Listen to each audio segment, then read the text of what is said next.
Alright guys, what's up? Back for a new video here, and we're back at Rad shop, Rad Industries, and we have little Wendy. Wendy, say hi! Say hi, Wendy! Say hi, Wendy! Say hi, Wendy!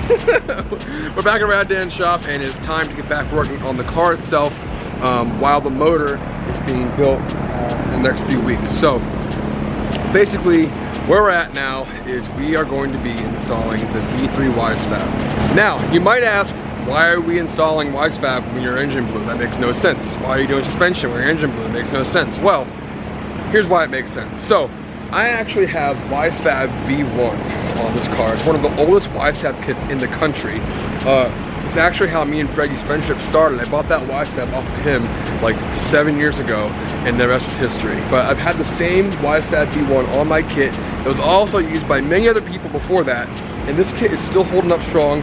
I've hit people, I've hit walls, I've hit this, I've hit that, and just no problems, and it's felt absolutely amazing forever. It's the oldest kit probably in the country, and it's amazing. I've always been a big Wisefab guy, and I'm gonna stay true to that. But on that topic, the reason why we're doing V3 Wisefab now is because, you know, so in all of history of S chassis and Wisefab, or any angle kit ever, with the JZ swapped S chassis, you have to run a front sump pan to clear the subframe and the OEM steering rack location. So you can't run a rear sump pan like you can in a Supra, which they come OEM in, and some other Toyota cars too, that they come rear sump pan, unlike having to do a front sump pan that comes in an IS100 that works with a S chassis. So as you guys know, we lost that motor last round, and it was definitely not great engine building. We kind of stuck it together with the budget I had before, and as well as a front sump pan about 800 horsepower on a bank track and in a drift car for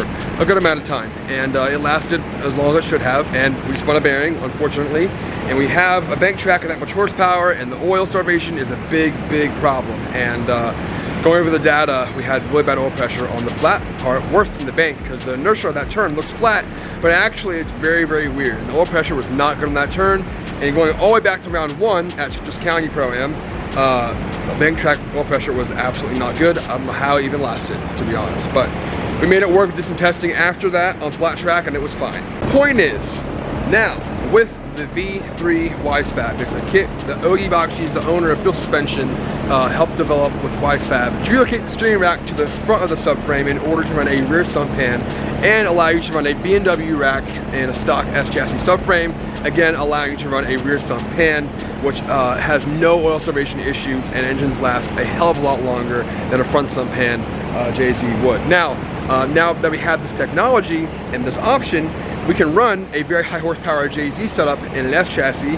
with a rear sump without having to go dry sump and spending thousands of dollars, having to worry about all the plumbing and the mounting for the dry sump tank, dry sump belt setup. If rubber gets shot in there, it can be a big problem. Like, it is not good. And if you guys don't know what dry sump is your oil pan is basically flat, and your oil pan is external. Your oil pan is basically a tank with oil away from the motor with lines plumbed to it. The pump system is basically a pulley that is basically the oil pump, and the motor always has oil in it. And you know, rear sump pan is not dry sump, but rear sump pan has no issues. Adam and many other people have rear sump pans at like 1,000 horsepower with no problems with great oil pressure. And again, this is new technology. Some people have already done it, not many, but I know some have. Jimmy actually did it to his pro car build that he's building right now, and many others as well. And we know that's the best option because it's way cheaper to have spares, way cheaper to get in the car, time, effort, all the above, and it's an OEM application. It just bolts right in, and you put it in the car and do your thing. Now, it's not as easy as it sounds. We have to do some modification, and we're changing a lot of things up in the engine bay to make this work. And again, I was gonna do this whole setup after this season, V3 Wisefab, mount the engine differently, different stuff here and there to make it how I want it to be for next season, going to potentially going to Formula Drift, or even where we're going to go next year, I don't know. But again, now that we're here and we have some time to get it done, we're going to do it now. Alright, just to visually show you guys what I mean. So here we have a OEM S13 subframe, OEM S13 rack setup. This is how S chassis have always been forever. This is Wisefab version 1. There's a version 2, but I never got to it. The version 1 has always felt great. And it's literally been amazing. I have no complaints about this kit. I love it, but we also do not have the option to run a front bar unless we make a whole custom tab setup. I've never had a front bar in this car in my life, and I also want to be able to do a front bar now, which we will be doing. But other than that, this is how it's been for forever on S chassis until recently. In the coming years, HOON and Wisefab have developed a V3 kit in order to basically make the steering rack a front rack instead of rear rack, but also we have to be able to use the OEM subframe to be FD legal. Now, this S chassis rack has always been fine. Some people don't like them, but I have never had a problem. It's always felt great. But the BMW E46 racks have always been superior, and the steering is much, much better, and they're pretty durable. So Wisefab has basically Wisefab and HOON Wisefab basically now has a kit to make it front rack. And again, that whole entire system of making a BMW rack is better, but the main advantage of it for me and many others is basically being able to run a rear sump pan. Now, on our 2JZ, the Toyota pan is like, it's rear sump. It's basically mid-sump, and the oil pressure is way, way better. The starvation doesn't really even exist to be able to, compared to having a front sump, which the oil pan was here before on a front sump, because you have to run a front sump to be able to fit the engine in a JZ in a S chassis or LS as well. They'll have to be a front sump. But now you're able to run a rear sump pan on an LS, JZ, or whatever else you want to do, whatever you can fit. But again, now we have the option to run a rear sump pan, no more front sump, and basically convert the whole rack to the front and have it way, way more easy to have a rear sump pan and actually make it possible. So huge advantage. That's the reason why we're doing it is A, it's updated technology, Wisefab sick, rear sump pan, no dry sump, and it saves cost. You do have to do some modification to the subframe, obviously, and they send you the whole entire welded modification kit to the OEM subframe to make the BMW rack fit. But again, you have to use the OEM subframe to be FD legal. Now, I've been wanting to work with Wisefab for years, and I'm starting to work with them. Next year we had some more plans to do more stuff, but right now, in the moment, we had to get what we could, and they gave me a really, really nice deal to get this new Wisefab in the car. They got it out to me really, really quick. Again, to do this V3 Wisefab, it requires a ton of modification to the front subframe to get the BMW rack in there. And I asked Wisefab, hey, who do you recommend to do the relocation? And funny enough, they recommended a really good friend, Chris, from HOON Performance, to do the modification for me. Now, he does a bunch of Wisefab's kits, and he happens to be a very close friend to me. And Mike from Wisefab didn't know that I was friends with Chris, funny enough. And I was gonna have Chris do it anyway, but Wisefab recommended Chris, and a small world kind of came together. And I sent the Wisefab straight to Chris, and he got to work on modifying the subframe. And he knocked out this whole entire fabrication process really, really fast. And again, Wisefab has this kit for like the public to use, but Chris at HOON Performance has his own jig to basically make more clearance for the JZ rear sump pan, because out of the box, the kit from Wisefab, it still hits. You got to cut your own thing, do your own thing to make it work. But Chris has a whole entire jig to actually save you time and a lot of money and a lot of stress and a lot of headache to just basically send to him. He has his jig, he welds it in for you, and your JZ will go in much, much more easier with his process. So speaking of that, we have it right here. It looks really, really good. I'm super stoked on it. All right, you guys, here we have a stock S13 subframe. Now you can run an S14 or S15, but again, you can run any of them you'd like. This Wisefab kit is for an S14, S15, but it will fit on the S13. So here we have the OEM subframe modified by HOON Performance. Here we have an OEM purple tag E46 rack. Now the purple tag BMW E46 rack is the closest steering ratio to the S13. They have a green tag, a yellow tag, purple tag, but I was recommended to do the purple tag. That's where HOON and them run the FD cars, and that's what I like the most, so I trust their judgment. So I got this used on eBay for like 150 bucks. You can buy them new too, but that's a lot of money. I got this for now.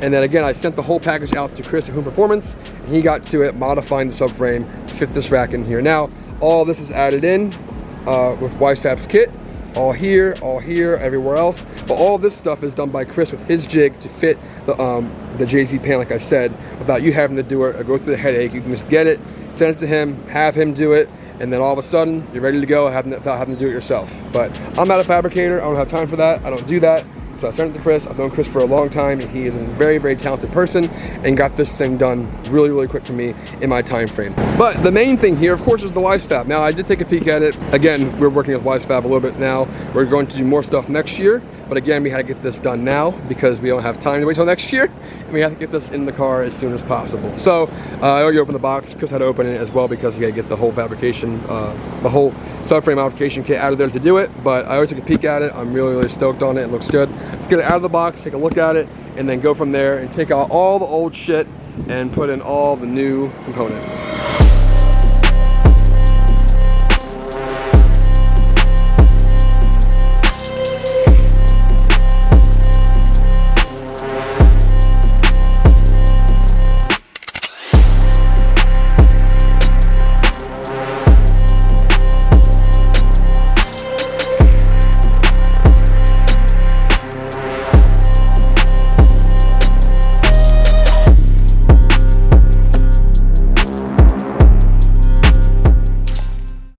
Alright, so we have all the Wisefab V3 set up right here with the new subframe, all the parts. Now, it's not too complicated, but there is some things you definitely want to have set up before you get on the car. Now, the most important thing as you set this thing up is basically setting your Ackerman that you want, and then your bump stop. So basically, on this we'll run +4 Ackerman, and then we'll run like the highest setting in the bump stop to limit the angle to where you can have a good amount of Ackerman, but then also not have too much angle to slow us down, if that makes sense. So it's a whole entire thing. Right now, I'm gonna get the whole entire kit on the car with the new subframe. It's kind of a process, but at first, I'm gonna get everything off the car, get the new subframe in, then come to the kit, start getting the Ackerman on, the correct Ackerman washers on, set the bump stops, get everything on the car, get all that taken care of, and then at the end of this video, we will get Freddie in here.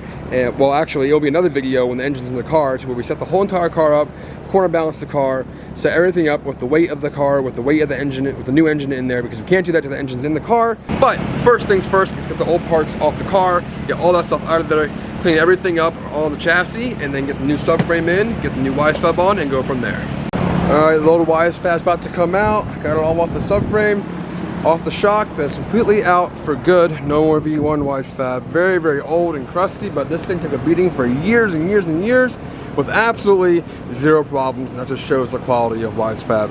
Stuff's the best. If you guys run anything else, you're missing out and you're probably losing. So always run Wisefab. All right, the whole entire system is out. The rack, subframe, old Wisefab, all of it is out. Now I'm going to clean all this stuff up and touch it up, make it look pretty nice, and then get the new subframe in there and get the new Wisefab stuff on there and keep on going. But it's really dirty, so it needs to be really deep clean, so that's what I'm going to do right now. Alright guys, we're in the engine bay, and this thing's like really nasty and gunky and just pure, old, nasty. It's all gotta go. We gotta paint this stuff, but I'm not gonna paint here because the new engine mounts are gonna go here. So we're gonna have to just paint everywhere else kind of thing to get the subframe in and ready to go.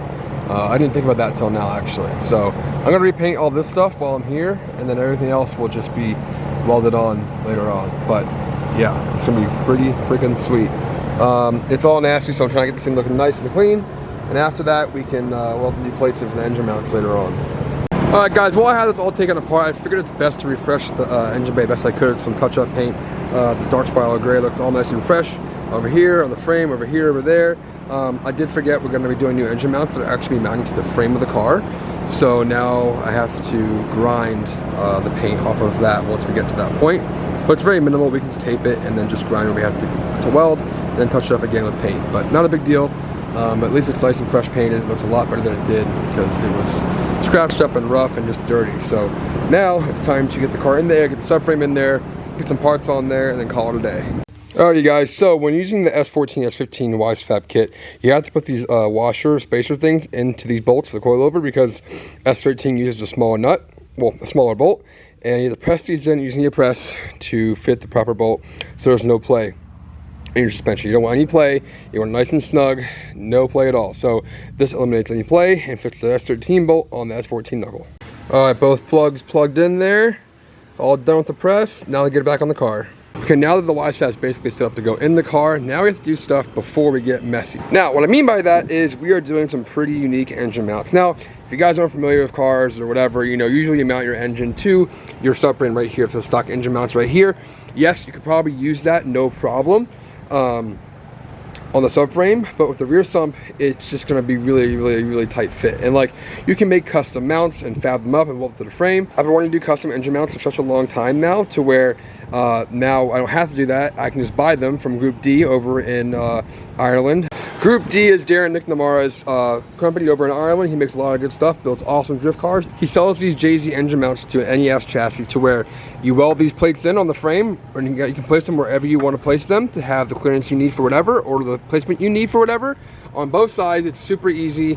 Just gotta grind all the paint down, get it to bare metal, and then get the motor in there, mock it up the best you can, and have it ready to go to where it doesn't hit the pan and it clears where you want and the placement you want. So pretty freaking sweet, like 450 bucks for the whole thing. So those mounts are welded to the frame, and then they come with these already made with a bushing and hardware right to the engine. It's simple as can be. So basically mount this to your motor, put the engine in with those mounts, and then kind of let it dangle on the engine hoist and get your fitment to where you want it to be, so it fits good and it's where you want. So yeah, so Dan's here at Dan's shop. I can't weld, but Dan can. We're gonna get all the accessories we can on one of his spare lawn blocks. We're gonna use his old 3.4 race motor right there. It's a full lawn block, and the height of the head and the block will be pretty similar to what we need. So it'll be pretty sweet. We'll go get my bell housing as well, bolted on there, so we can have that fitment too, to make sure it fits in the trans tunnel, and then go from there. Hopefully it fits really easy and we can get this thing in quick.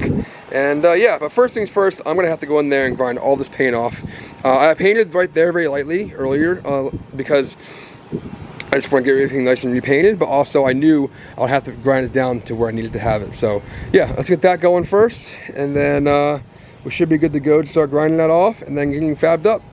I didn't film the process, but I grinded off all the paint, all the crap off the frame to get the Group D frame mounts on there so we can weld them on there. So I don't know how far I want to go back, but I ideally want to go back as far as possible for weight distribution, and to have it like have way more room in the front, and as well have as much room as I can on the pan on the bottom too. So the whole point of this is to have an engine doesn't move and it's solid, and or if we get in a really bad wreck and the subframe gets damaged, we can drop the whole subframe, the engine stays up, and it's easy to take out in and out, and it's just like way more efficient overall. So this is where I want it to be, like right where it kind of goes up. You guys know S chassis, they kind of like go up right here, like that. It's not level anymore, so I want to go right to where exactly where it starts to go up. So that's the goal. We'll see what it looks like once we get the engine in here, and we can go from there. All right, so got the mounts on the frame kind of mocked up in a ballpark area. Let's see where we're gonna have it. We'll get the motor in there and kind of place it where we want it. You know, kind of finagle it in there, get it in the right spot, and then once we have it set, tack it up, pull the engine out, and then weld it all up in there, and we're good to go. So it's pretty easy. I don't forget what it's called. I'm not a fabricator. The magnets, whatever, to hold stuff up to prep, and looks pretty sweet so far. So let's get the motor in there and see how it goes. I got Mr. Daniel over here in the flops, OSHA approved. Yeah. You ready? We're borrowing his very expensive 3.4 full 2J to mock it up in the car because it has a rear sump pan and it's the easiest option. So got the Group D engine mounts on there and my bell housing on there as well. And we should be good to go for it to fit and where we want it to get it. So right now the mounts are all as far back as possible. So hopefully it works just like that. We'll see how it goes, but I want it as far back as possible for weight distribution. So we'll find out. We'll find out.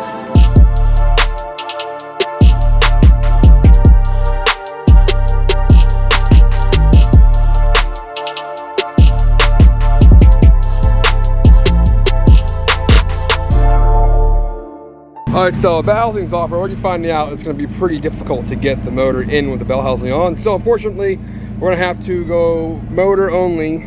Go in, once we get it kind of in there, we can kind of look at what we got going on, and then put the bell housing on under the car, unfortunately. But I'd rather sacrifice that than have a rear sump pan with way more efficient oil pressure. So yeah, we're going to do that. Unfortunately, we have to do engine first, then bell housing, but not as big of a deal. But time to get the motor back in and see if it fits like that.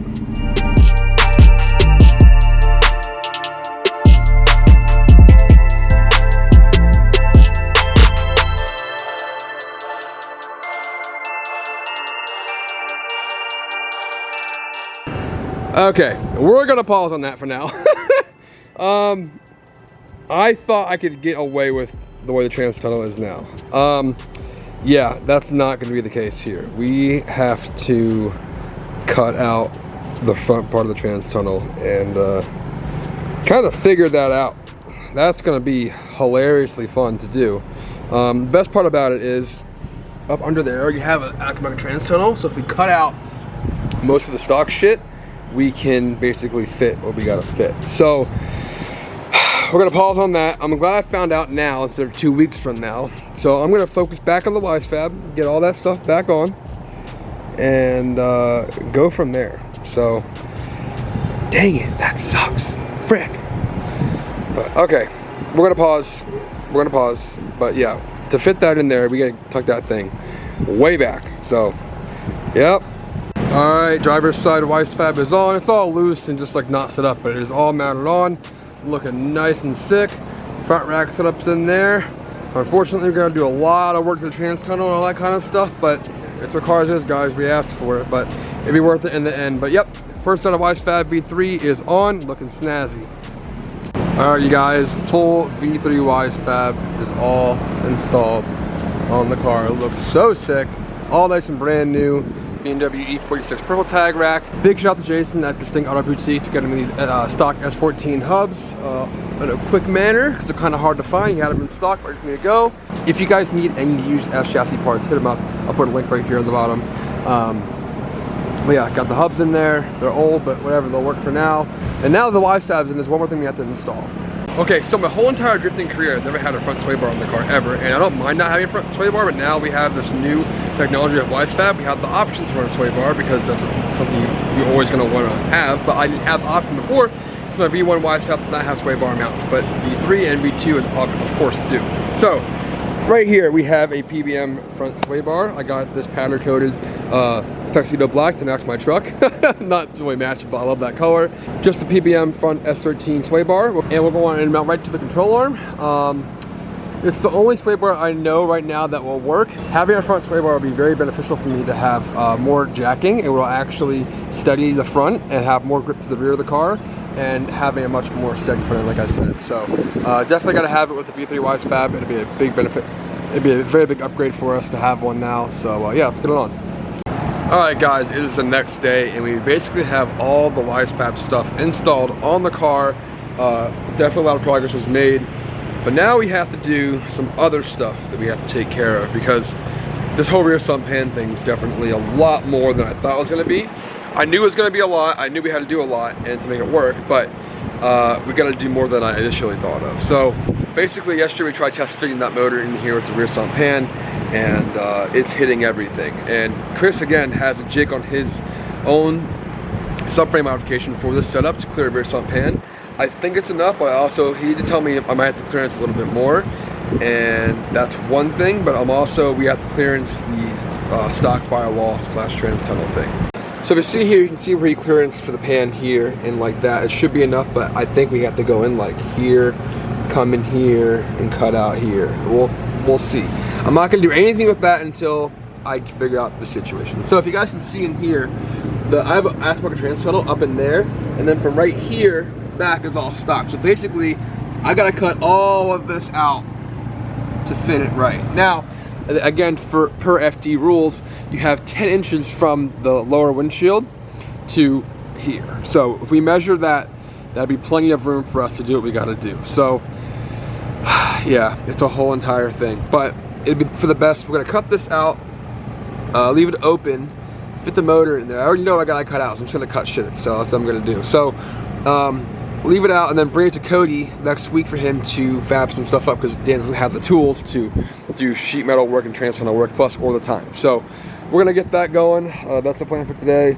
And then my steering column extension piece from Wisefab comes in today too, because Chris forgot it in the thing. But anyway, either way, then we can start steering things. And then one more thing too, on the caster adjustment for this. Now this kit's for S14, S15. This is obviously an S13. We have to change some stuff up here with the caster. We can only use 2 of these bolts, or we have to cut and weld some stuff, which I don't want to do. So I was talking to Dustin Miles, and you have to use only 2 of the bolts, and you have to offset them to have the correct caster adjustment and for this to work properly. So that's one thing we have to do as well later on, but all the Wisefab is on and ready to go with a new front bar as well. But again, we're going to focus on cutting all that stuff up today. Alright guys, we've been cutting all damn morning. So we had to, of course, cut the trans tunnel and firewall area to spec for FD. But you know, it sucks having to do all this stuff, but it's definitely worth it because you can just run a rear sump, and it's way worth it to do that because it just saves a lot of money and it's really cool. You can run front rack Wisefab. So that's why we're doing this. It wasn't worth it. I definitely wouldn't be doing this. This is not fun. I hate cutting things. Well, unfortunately, we had to cut more of the subframe too. I guess on the other V3 subframes, you have to cut more, and I guess Chris thought that would be enough for what he had, but it was not. We had to cut from here to here and notch that basically so it can fit, so we can get the pan and engine in there. So now we got the engine, mock-up engine, back in here with everything cut and fitted to get measurements and weld the plates in for the motor. So still progress going, you know, but all right, let's do that next. Luckily, guys, here at Rad Industries, we have all the JZ parts we need. I just got another rear sump oil pan set up from Dan to use as a mock-up, but also to use for the spinner motor later on this year.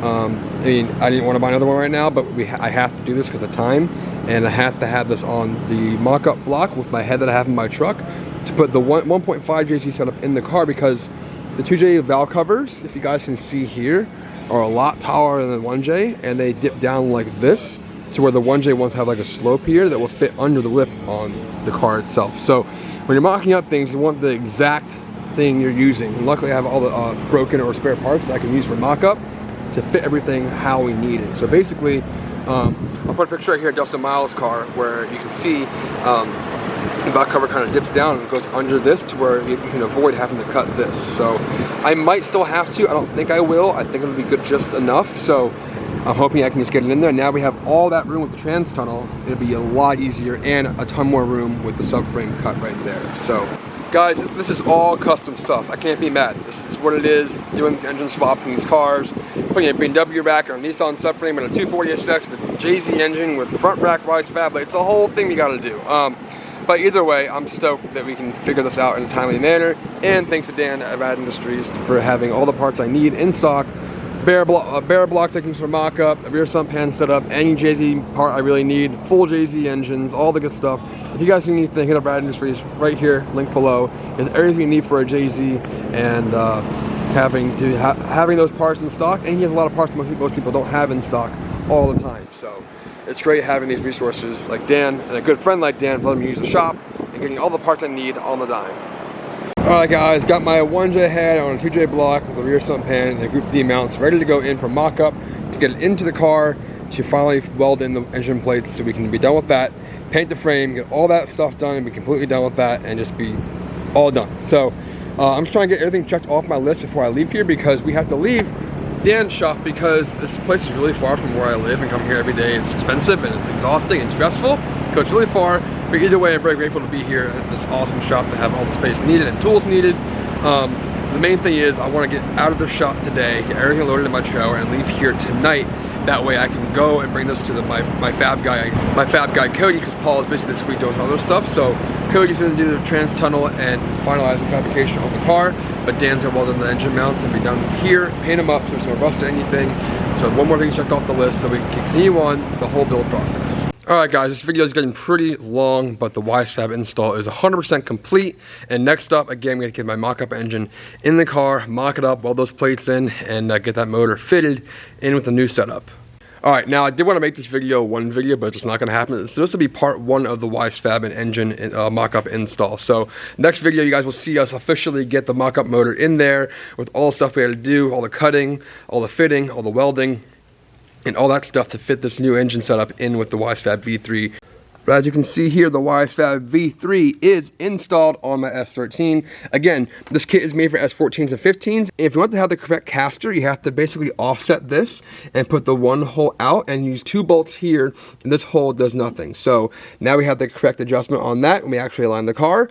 But if you want to do it way more in depth, you can cut stuff and weld stuff, but I don't want to do that. This is what you got to do for an S13 with the S14 kit on the S13, because there's no S13 V3 kit, only one S14 and 15 kit for the all FS chassis. So yeah, it's installed, got tons of angle, got the +4 Ackerman on there. I highly recommend that. It's not aligned, again, it's just mounted on there, but it looks really freaking sweet with the winning combo of field suspension. It looks awesome. This car is going to be absolutely incredible. Yeah, tons and tons of angle. Tons of angle. Number 6 setting on the bump stop. That way we don't have too much angle, and that way we don't rub on anything either, because we're already getting pretty close to the wheel right there. But yeah, it's looking pretty freaking sick. All installed, ready to go. But yeah, it was a long day of installation, but we got it done. Tons of angle, all the good stuff. Angle is sick, but you want to have just the right amount to not be slow and comp, and be fast with the angle, if the right setup you have with the Ackerman and stuff like that. But it looks pretty freaking sweet. Stoked on it. Alright guys, this video is getting long like I said, but the Wisefab is installed. This will be part 1 of 2 of the whole installation of the motor and with the Wisefab kit. So next video you guys will see us getting the motor into the car to finally get this thing done and going, mocked up and finished, all the final fabrication with it as well. But one quick overview of the whole installation. That way, if you guys are doing this yourself, I want you guys to know 3 or 4 things, maybe 5, before you start doing it. 1, to save you guys time, definitely get your subframe modified by Chris at HOON Performance. I'll put his name right here again. He'll have the new measurements and the new jig to fit the rear sump pan. We're all still in the data process of gathering all the data and info of measurements and what we have to cut out for this new technology. So if you guys want to do that and save time, buy the kit from Wisefab, send it to Chris, have him modify it, he'll send it back to you, and all you gotta do is basically install it. And then if you have an S chassis with a stock trans tunnel, you definitely have to cut your trans tunnel, because you're not gonna fit this whole thing in there. There's just no way. The motor has to go so far back. 3, be patient with this. This is a lot of work. And then 4, if you're gonna do this setup, I highly recommend doing frame mounts on the chassis to get the motor high enough and away from the subframe, because stock mounts on this is just gonna be kinda and the amount of the subframe you have to cut out for this modification is a lot, and you want all the weight off the subframe and on the frame of your car, because it's just gonna be kind of a limiting factor. It'd probably be fine, but it's something to think about. You definitely wanna have the weight off of the subframe for sure. And 5, fab work aside from new trans tunnel and mounting the mounts and all that kind of stuff. Your downpipe has to be changed. Your piping's probably got to be changed. A lot of AN lines, vacuum lines, placement, wastegate stuff. All that kind of stuff's probably gonna have to be changed, unfortunately, because we moved the motor so far back. It's just what it is. Okay, video's ending now. Once again, thanks for watching, and we'll see you guys very soon. Let's go, baby!